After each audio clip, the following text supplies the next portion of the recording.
अब्बास, मैं बहुत डर रही हूँ। किससे? तुम्हारी बहुत फिक्र होती है। एक पायलट की बीवी को उसके शौहर से बहुत ज्यादा बहादुर होना चाहिए।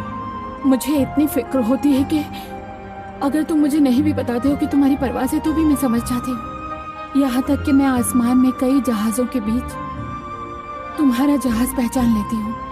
जब तुम जमीन से बुलंद होते हो तो मैं लरसने लगती हूँ। ऐसे तो तुम जल्दी टूट जाओगी। मैं तुमसे प्यार करती हूँ। मुश्किल तो यही है मेरी जान, तुम्हें मुझे थोड़ा कम प्यार करना चाहिए।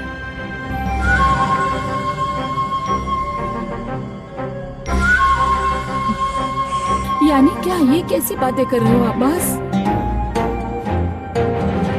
जंग एक हकीकत है मलिहा, नहीं चाहता बाद में ज्यादा तकलीफ हो।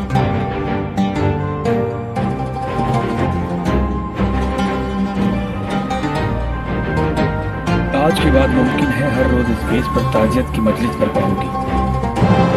चाहता हूँ कि तुम उनके घर वालों को सुना दो, अगर मुमकिन हो तो उनके साथ ज्यादा वक्त गुजारो।